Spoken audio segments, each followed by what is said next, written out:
નમસ્કાર વિદ્યાર્થી મિત્રો, કેમ છો? મજામાં? સ્વાગત છે આપનું આજના આ નીટ બાયોલોજી સેશનમાં. મિત્રો, આજથી આપણે ઘણા સમય બાદ જે કહી શકાય કે એક વિરામ જે છે એના પછી નીટ જે છે બાયોલોજી એના માટેની શરૂઆત કરવા તરફ જઈ રહ્યા છે. મિત્રો, અહીંયા આપણે કહી શકાય કે એનો આધાર જે છે જે અભ્યાસ કરવાના છીએ તેમાં નીટમાં પૂછાયેલા અથવા પૂછાયા એવા ક્વેશ્ચન્સ અને ટોપિક્સ જે હશે બરોબર એના ઉપર જે કહી શકાય કે એક પછી એક ચર્ચા કરવાનો પ્રયત્ન કરવાના છે. તો ચાલો શરૂ કરીએ આજનું સેશન નીટ બાયોલોજી. મિત્રો, પહેલો જ પ્રશ્ન જે છે કે કેવો છે, કઈ પ્રક્રિયામાં દાતા સ્ત્રીનો અંડકોષ એટલે કે અંડકોષ ખરો પણ કોનો? દાતા સ્ત્રીનો ગ્રાહી સ્ત્રીની અંડવાહિનીમાં તબદીલ કરવામાં આવે છે. ક્વેશ્ચન છે કેવી કઈ પ્રક્રિયા છે જેમાં દાતા સ્ત્રી જે છે એમાંથી અંડકોષ લઈ અને ગ્રાહી સ્ત્રી એવી સ્ત્રી કે જે અંડકોષ જે છે એનામાં યોગ્ય રીતે નિર્માણ થતું ન હોય અથવા કોઈ ખામી હોય તો એવી સ્ત્રી જે છે એની અંડવાહિનીમાં તબદીલ કરવામાં આવે. તો જોઈએ જરાક શું છે. તો એવા કિસ્સામાં કે જ્યાં સ્ત્રીઓ અંડકોષ ઉત્પન્ન કરી શકતી નથી, એટલે સ્ત્રી જે છે એમાં અંડકોષનું નિર્માણ થતું ન હોય, પરંતુ તે ફલન અને આગળના જે વિકાસ જે છે એના માટે યોગ્ય પર્યાવરણ પૂરું પાડી શકે છે. એમના માટે એક અન્ય પદ્ધતિ અપનાવાય છે જેમાં દાતામાંથી અંડકોષ લઈ એટલે દાતા સ્ત્રી જે છે એ પસંદ કરવામાં આવે અને દાતા સ્ત્રી જે છે એમાંથી અંડકોષ જે છે લેવામાં આવે છે. તો દાતા સ્ત્રી છે એમાંથી અંડકોષ લઈ અને એને એ સ્ત્રી કે જે અંડકોષ બનાવી શકતી નથી એની અંડવાહિનીમાં સ્થળાંતરિત કરવામાં આવે છે અથવા તો તબદીલ કરવામાં આવે છે. અને પદ્ધતિ જે છે GIFT gamete intra Fallopian transfer GIFT જે છે પદ્ધતિ છે કે જેની અંદર એવું કહી શકાય કે અલગથી એવી પદ્ધતિ છે જેમાં સ્ત્રી જે છે એ કોઈ ખામીને કારણે અંડકોષ બનાવવા માટે સક્ષમ નથી ત્યારે અન્ય દાતા સ્ત્રી છે એમાંથી અંડકોષ જે છે લેવામાં આવે છે અને ત્યારબાદ જે છે એ કહી શકાય કે આગળનો જે વૃદ્ધિ વિકાસ અને જે કઈ ઘટના જે છે એ તો જે તે સ્ત્રી જે છે એની અંદર થતી હોય છે. માત્ર એક અંડકોષ જે છે એ જ દાતા સ્ત્રીમાંથી લેવામાં આવે છે. તે પદ્ધતિ છે GIFT.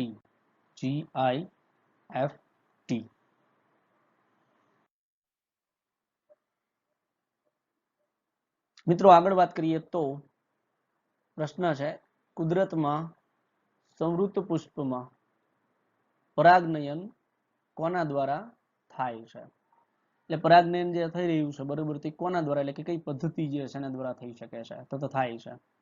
તો એ શું કહે છે કે વનસ્પતિ જેવી કે વાયોલા છે, અબુટી છે એટલે ઓક્ઝલિસ અને કોમેલિના એમાં બે પ્રકારના પુષ્પ જે છે એનું સર્જન થાય છે.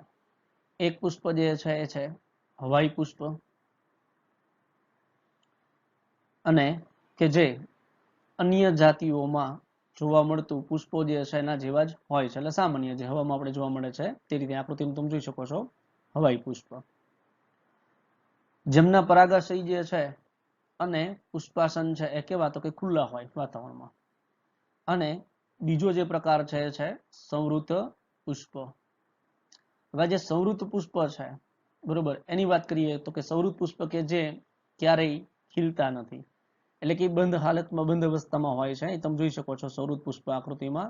તો જમીનની અંદર તરફ જે છે એ કળી અવસ્થા જે છે એમાં બંધ હોય, એ ખુલતા નથી અને ખીલતા નથી.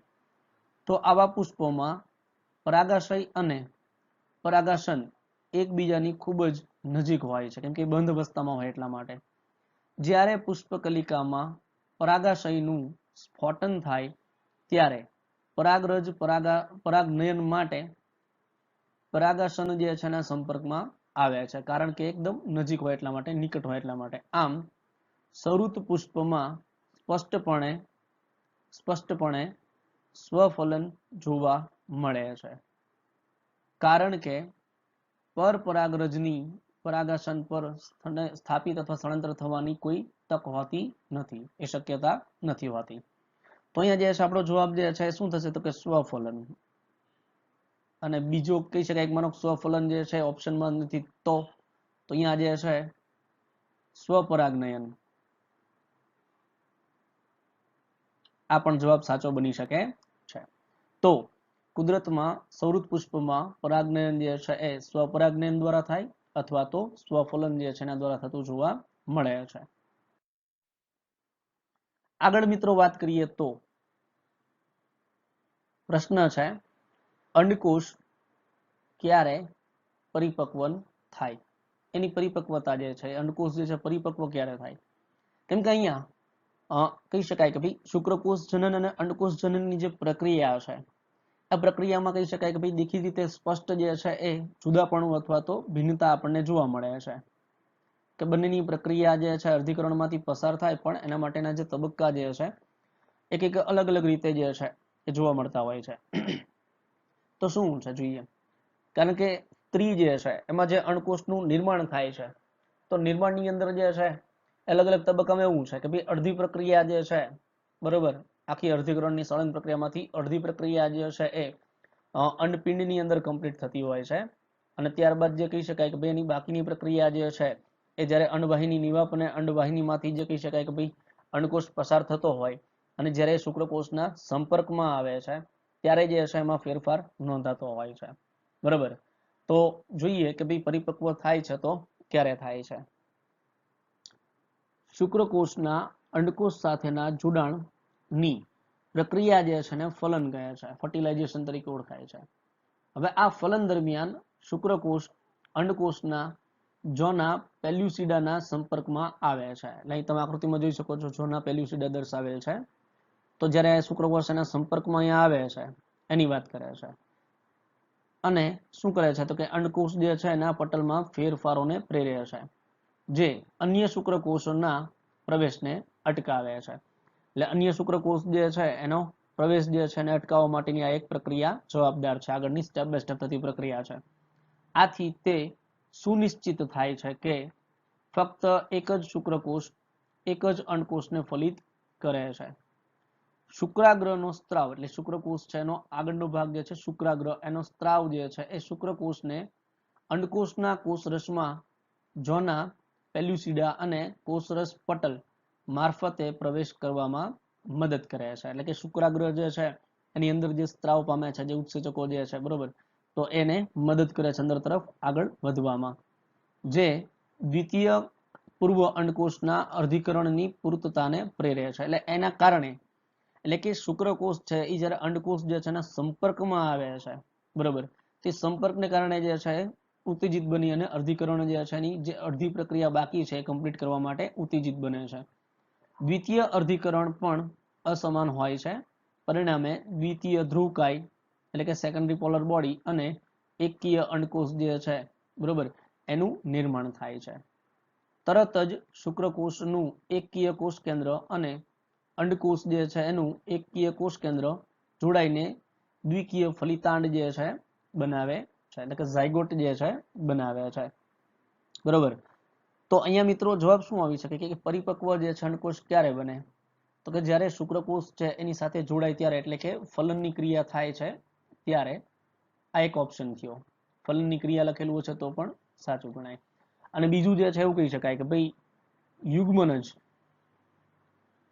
યુગ્મનજના નિર્માણ સમયે, એટલે કે બે કોષ જ્યારે જોડાશે તો જ યુગ્મનજ તરીકે ઓળખીએ આપણે બરોબર. તો એનું નિર્માણની જે ઘટના છે એ દરમિયાન જે છે પરિપક્વ થાય છે બરોબર.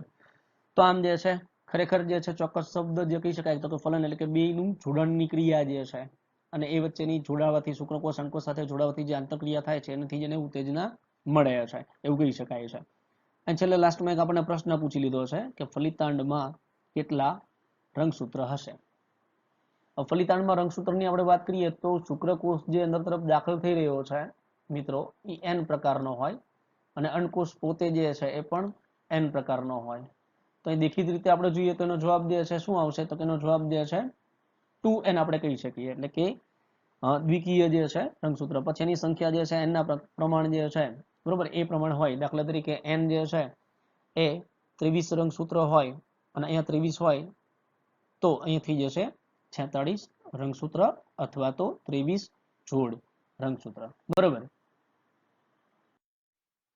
આગળ મિત્રો વાત કરીએ તો કોપર ટી જે છે એ કોનું નિર્માણ અટકાવે છે? કોપર ટી જે છે એનાથી નિર્માણ જે છે કોનું અટકે છે? તો અહીંયા બીજી અસરકારક, એના માટેનો ટોપિક જોઈ લઈએ જરાક. બીજી અસરકારક અને પ્રસિદ્ધ જે કઈ જે છે પદ્ધતિ કઈ છે? તો કે અંતઃ ગર્ભાશય ઉપાય, આયુડીઝ જે છે એનો ઉપયોગ છે. આ સાધનને ડોક્ટર્સ કે નિષ્ણાંત નર્સ જે છે એના દ્વારા યોનિમાર્ગ દ્વારા ગર્ભાશય જે છે એમાં દાખલ કરવામાં આવે છે. આ આંતરગર્ભાશય ઉપાય જે છે એ હાલમાં બિન ઔષધીય આયુડીઝ જે છે એના ઉદાહરણ જે છે એમાં આંકડી તરીકે લૂપ તરીકે ઓળખવામાં આવે છે. કોપર મુક્ત કરતું આયુડીઝ જેમાં CUT એટલે કોપર ટી, પછી CU7 છે કોપર 7, મલ્ટીલોડ 375 છે એ કોપરને મુક્ત કરે જે છે એ રીતે કહી શકાય. તો એ કોપર મુક્ત કરતા એક્ઝામ્પલ છે, યાદ રાખવા જેવા છે. અને અંતસ્ત્રાવ મુક્ત કરતા આયુડીઝ જે છે જેમાં પ્રોજેસ્ટાર સર્ટ LNG-20 જે છે એ ઉપલબ્ધ છે. આયુડીઝ જે છે એ ગર્ભાશય જે છે એની અંદર શુક્રકોષ જે છે એના ભક્ષણમાં વધારો કરે છે, એટલે એને તોડવામાં અથવા તો એને મારવામાં મદદ કરે છે. અને મુક્ત થતા કોપર આયન જે છે એ શુક્રકોષોની ગતિશીલતા જે છે, ચલિતતા જે છે, મોબિલિટી જેને કહેવાય એ, અને ફલન ક્ષમતા જે છે એની એને અવરોધ કરે છે, એટલે ક્ષમતા જે છે ગુમાવે છે ફલન થવાની. આ ઉપરાંત અંતસ્ત્રાવ મુક્ત કરતા આયુડીઝ જે છે એ ગર્ભાશયને ગર્ભધારણ માટે અયોગ્ય બનાવે છે. તો ટોપિક જે છે એના ઉપરથી શોર્ટમાં કેવું હોય તો આપણો જવાબ શું હોય છે કે તો કે કોનું નિર્માણ અટકાવે છે. હવે કોનું નિર્માણ કીધું છે મિત્રો, તો એક વસ્તુ સ્પષ્ટ છે. આગળનો ટોપિક જોઈએ પ્રમાણે કે જ્યારે શુક્રકોષ અને અંડકોષ જે છે એ જોડાય, ફલન થાય, બરોબર, તો યુગ્મનજનું નિર્માણ થાય. તો અહીંયા જે છે અલ્ટિમેટલી માનો કે આ કોઈ આયુડીઝનો ઉપયોગ ના કરીએ તો એનું જોડાણ થશે અને યુગ્મનજનું નિર્માણ થશે. તો અહીંયા જે છે એ યુગ્મનજ જે છે એનું નિર્માણ થતું અટકાવે છે કોપર ટી. અને એની જગ્યાએ કોઈ પણ બીજો ઓપ્શન આપી દીધો હોય તો મને કોપર 7 જે છે એનાથી પ્રશ્ન પૂછે તો મલ્ટીલોડ જે છે 375 પૂછે તો પણ જવાબ જે છે યુગ્મનજનું નિર્માણ અટકાવવા માટેનો જ આવે છે.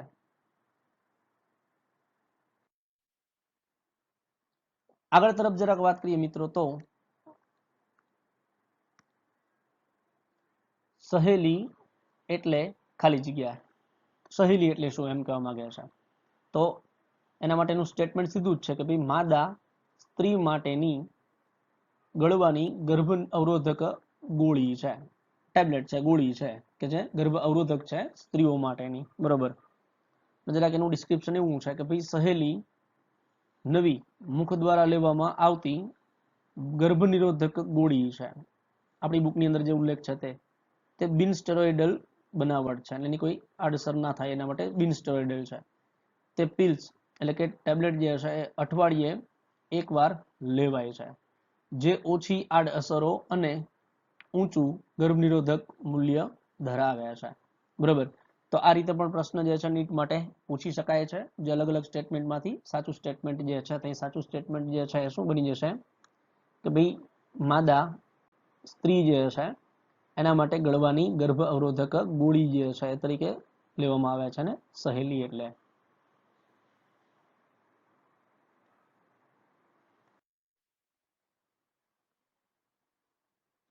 આગળ વાત કરીએ તો કયું કાર્ય ગર્ભપોષકનું નથી, એવો પ્રશ્ન છે.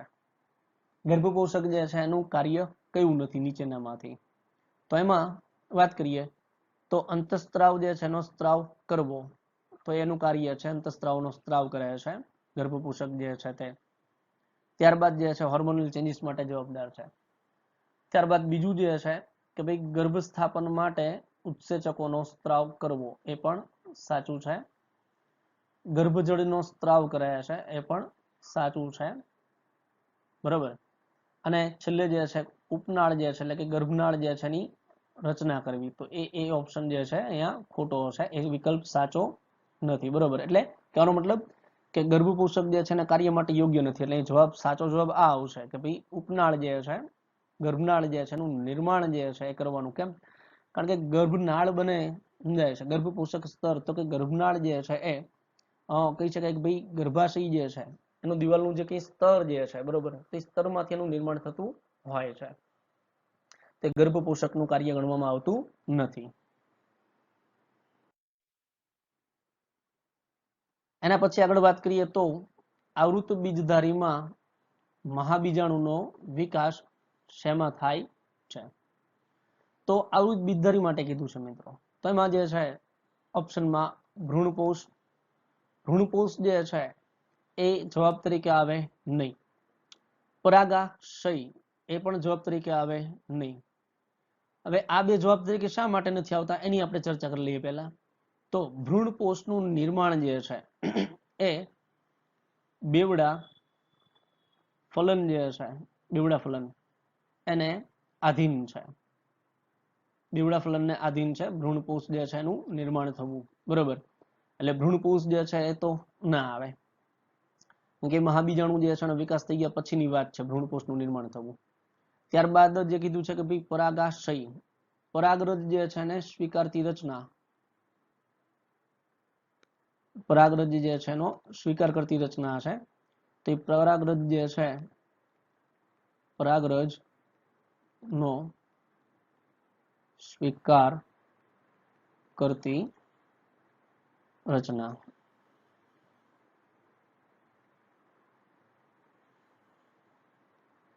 બરોબર, અને એ રચના જે છે પરાગાશનનો સ્વીકાર કરતી રચના જે છે એને શું કહી શકાય? તો કે પરાગાસન.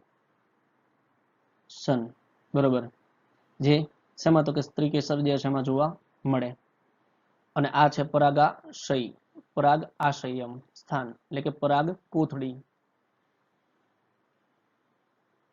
જે ક્યાં જોવા મળે છે? તો કે પુંકેસર જે છે એમાં જોવા મળે છે. અને પુંકેસરમાં મહાબીજાણુ જે છે એનું નિર્માણ ક્યારેય થતું નથી, કે વિકાસ થતો નથી, એટલે ઓપ્શન પણ આવે નહીં. હવે બધી આપણી પાસે બે ઓપ્શન, બે ઓપ્શનમાંથી જે વાત કરીએ અંડક જે છે, તો અંડક જે છે એની અંદર એ સાચો ઓપ્શન છે, માનો અંડકની અંદર જે છે એનું નિર્માણ થાય. બરોબર, પણ એથી પણ નજીકનો આન્સર જે છે ભ્રૂણપૂટ આવશે. કેમ કે અહીંયા જે છે નીટ આપણે ભણી રહ્યા છીએ, ચર્ચા કરી રહ્યા છીએ, તો નીટની અંદર જે છે મોસ્ટ પ્રેફરેબલ જે આન્સર હોય એને માન્ય ગણવામાં આવે છે. તમે અંડક લખી દો તો જવાબ ખોટો નથી. અંડક જે છે એની અંદર જે છે ભ્રૂણપૂટ, અને ભ્રૂણપૂટની અંદર તરફ જે છે મહાબીજાણુ જે છે એનો વિકાસ થતો હોય. બરોબર, પણ અહીંયા જે છે એ ભ્રૂણપૂટ એ ચોકસાઈ નો કહી શકાય છે. આન્સર જે છે એકદમ નજીક જે છે આ આવશે કે ભાઈ ભ્રૂણપૂટ જે છે એની અંદર તરફ જે છે એ કહી શકાય કે 8 કોષ કેન્દ્રીય અને 7 કોષીય રચના જોવા મળે છે. અને એ પૈકી એક જે છે કયું હશે? તો કે એ જે છે મહાબીજાણુ તરીકે ઓળખાય છે. તો એ જે છે ભ્રૂણપૂટમાં આવશે, અંડકમાં આવશે નહીં. આગળ તરફ જે છે વાત કરીએ આપણે, તો તે મનુષ્યની વસ્તી વધવા માટેનું કારણ છે, કે ભાઈ મનુષ્યની વસ્તી વધે છે એના પાછળનું કારણ શું? તો ઓપ્શન જે આપણે જરાક જોઈએ એની પર ચર્ચા કરીએ તો મનુષ્યની સરેરાશ આયુષ્ય મર્યાદા વધી છે. તો એ તો સાચી વાત છે કે આયુષ્ય મર્યાદા વધે તો વસ્તી વધારો થાય, એટલે સાચું છે. વધુ સારી સારવાર પદ્ધતિઓ જે છે એના કારણે કહી શકાય કે ભાઈ વસ્તી વધારો શક્ય છે, સાચું છે પણ. અને મૃત્યુ દરમાં ઘટાડો થવાથી વસ્તીમાં વધારો નોંધાય છે, એ પણ સાચું છે. માટે અહીંયા જવાબ જે છે આપેલ તમામ થશે. બધા જ વિકલ્પ જે છે, બધા જ ઓપ્શન જે છે અથવા સ્ટેટમેન્ટ છે વસ્તી વધારો જે છે એના માટે યોગ્ય છે, હું અહીંયા કહી શકાય છે. એટલે કે ઓલ જવાબ આવશે, બધા જ સાચું. આગળ મિત્રો વાત કરીએ તો ફુદીનો કઈ રીતે વાનસ્પતિક પ્રજનન કરે છે? વાનસ્પતિક પ્રજનન જે છે એ અલિંગી પ્રજનન છે. અને આ અલિંગી પ્રજનન જે છે એમાં ક્યાંય જનનકોષના નિર્માણની વાત આવતી નથી, પણ માત્ર વનસ્પતિમાં વિશિષ્ટ રચના જે છે નોંધનીય હોઈ શકે. પહેલો ઓપ્શન આવે છે વિરોહ. મિત્રો વિરોહની રચના જે છે એ સ્ટ્રોબેરીમાં જોઈ શકાય છે, કે જેમાં શું થાય છે? તો કે જમીન વિસ્તારની આ જે સપાટી છે અને સપાટીમાં જે કહી શકાય કે ભાઈ છોડ જે છે એનું મૂળ તંત્ર છે, તો એની જે કહી શકાય કે ભાઈ શાખા જે છે એ ત્રાસી કમાન આકારે ઉપર તરફ વિકાસ પામી વળી પાછી નીચે નમે જમીનના સંપર્કમાં આવે. તો પ્રકાંડની આ જમીનના સંપર્કમાં રહેલી શાખા જે છે એ શાખા જમીનના સંપર્કમાં હોવાથી ત્યાં પાછા મૂળ જે છે અસ્થાનિક એનું નિર્માણ કરે અને વળી પાછો નવો વનસ્પતિ દેહ જે છે એની નિર્માણ કરે છે. અને ત્યારબાદ આ નવો નિર્માણ થયેલો દેહ જે છે એ જ્યારે જમીનમાંથી પોષક તત્વો લેવાની શરૂઆત કરે ત્યારે એ પોતાના પિતૃ છોડ છે એનાથી સંપર્ક ગુમાવે છે, બરોબર, અને એક નવી સંતતિ તરીકે અસ્તિત્વમાં આવે છે. તે વાનસ્પતિક પ્રજનનની પદ્ધતિ ખરી પણ એ સ્ટ્રોબેરી માટે છે વિરોની પદ્ધતિ, બરોબર, એટલે આ જવાબ ખોટો થશે. આને વિરો એટલા માટે કહે છે કે જમીન વિસ્તારથી આ રીતે દૂર જાય છે એટલા માટે. એના પછી જે છે એ ઓપ્શન છે ભૂસ્તારિકા. મિત્રો ભૂસ્તારી જે છે ને ભૂસ્તારિકા બે રચના યાદ રાખવા જેવી છે. ભૂસ્તારિકા જે છે તો ભૂસ્તારી અને ભૂસ્તારિકામાં શું ફેર, તો કે જ્યારે કોઈ વનસ્પતિ જે છે વિકાસ પામતી એની જે શાખા હોય એ જમીનને સમાંતર વિકાસ પામી અને જમીન જે છે એની સાથે પોતાની જે ગાંઠનો વિસ્તાર જે છે જમીનના સંપર્કમાં આવતા સ્થાનિક મૂળ નિર્માણ કરે અને એક નવી સંતતિ બનાવે તો એ ભૂસ્તારિકા છે. પણ એવી જ રચના જ્યારે જલીય વનસ્પતિમાં જોવા મળે અને પાણીની સપાટી જે છે એમાં આ જ રીતે એને સપાટીને સમાંતર જે છે એની શાખામાંથી નવી સંતતિ બનતી હોય ત્યારે એને ભૂસ્તારિકા તરીકે ઓળખાય છે. એટલે આ ઓપ્શન પણ ખોટો ગણાય છે. ગાંઠામૂળી એક ઓપ્શન છે. તો ગાંઠામૂળી જે છે મિત્રો એ શું છે, તો કે ગાંઠામૂળી જે છે તો કહી શકાય કે ભાઈ બટાકા જે છે, બરોબર, આદુ છે, હળદર છે, એની અંદર જે છે એની ગાંઠનો ભાગ જે છે એમાંથી અસ્થાનિક કલિકા જે છે, બરોબર, એનું નિર્માણ થાય અને એમાંથી નવો છોડ બને છે. એટલે એ પણ ઓપ્શન ખોટો સાબિત થાય. છેલ્લો જે છે અધોભૂસ્તારી. તો આ અધોભૂસ્તારી જે છે એ ઓપ્શન ફુદીના માટે સાચો છે. જેમાં શું થાય છે તો એમાં આ જમીન વિસ્તાર હોય એ જમીન વિસ્તારની અંદર જે કહી શકાય ફુદીનો જે છે તો એ ફુદીનો જે છે એનો કહી શકાય કે એનું પ્રકાંડ જે છે એ બે ભાગ ધરાવે છે. હવાઈ પ્રકાંડ અને એક જે છે ભૂમિગત પ્રકાંડ. તો એવું કહે છે કે ભાઈ ફુદીના જેવી વનસ્પતિનું ભૂમિગત પ્રકાંડ જે છે એ જમીનની અંદર ભૂમિગત પ્રકાંડ છે એ ગાંઠના ભાગથી નિર્માણ થતી જેની શાખા હોય તો એ જે છે એ ત્રાસી જમીનમાંથી બહાર તરફ નીકળે છે આ રીતે. એટલે બહારથી આપણે જોઈએ તો આપણને આ બે જે છે અલગ અલગ છોડ લાગશે, આ બે અલગ અલગ પણ નીચેથી જોડાણ છે. અને અહીંયા જે છે ના મૂળ જે છે જોવા મળે એમાંથી પોષક તત્વ બંનેને મળે છે. પણ એવું બને કે એમાં જે ગાંઠનો ભાગ હોય એ ગાંઠના ભાગેથી વળી પાછું શું થશે તો અહીંયા જે છે અસ્થાનિક જે છે મૂળનું નિર્માણ થાય અને ત્યારબાદ જે છે આ મૂળમાંથી પોષક તત્વ લેવાની શરૂઆત કરશે આ બાજુનો ભાગ. ત્યારે શું થાય તો પોતાનો જે સંપર્ક જે છે પોતાના પિતૃ છોડ સાથેનો જે છે એને ગુમાવી દે છે. એટલે હવે સ્વતંત્ર અસ્તિત્વ ધરાવે છે. તો આમ જે છે એક સજીવ છોડ જે છે એમાંથી બીજી સંતતિનું નિર્માણ થાય તો વાનસ્પતિક પ્રજનન કહી શકાય ને. આ ઉદાહરણ જે છે શેનું છે તો કે ફુદીનામાં જોવા મળે છે. તો એના માટે અધો એટલે જમીનથી નીચે, તો જમીનથી નીચેના સ્તરમાંથી નિર્માણ થાય તો એને અધોભૂસ્તારી તરીકે ઓળખાય છે. એટલે સાચો જવાબ થશે અધોભૂસ્તારી. તો મિત્રો આજના સેશનની અંદર જે છે આટલા ટોપિક જે કંઈ ચર્ચા કરી, બરોબર, એમાં આશા રાખું કે તમને ખ્યાલ આવ્યો હશે. અને આ જે ટોપિક જે છે આપણે યુનિટ વાઇઝ રેન્ડમલી લઈએ છીએ જેથી કરીને એક મોટું રિવિઝન જે છે કે આપણા દિમાગની અંદર બધા ચેપ્ટર જેના ટોપિક જે છે રમતા થાય. એટલા માટે એને અસ્તવ્યસ્ત જે કહી શકાય રેન્ડમ લેવું જરૂરી છે. જે ચેપ્ટર વાઇઝ ચાલીએ ને તો એ તો વસ્તુ કેવી છે બોર્ડના ચેપ્ટર પણ આપણે બધા ભણ્યા છીએ, બરોબર, તો એ તો પાછું એનું એ જ થશે. તો થોડુંક રેન્ડમલી હશે ને તો આપણને જે કહી શકાય જૂનું ભૂલી ગયા છે એ યાદ પણ આવી જશે અને વધારે મજા પણ આવશે, બરોબર. તો અહીં સુધી જે છે એ સેશન તમે નિહાળ્યું જે કંઈ અને એની ઉપર જે છે ધ્યાન દઈ અને આવા જ બીજા જે છે એ ટોપિક જે છે એને પણ તૈયારી કરતા રહેવું. મળીએ નેક્સ્ટ સેશનમાં, ત્યાં સુધી આવજો.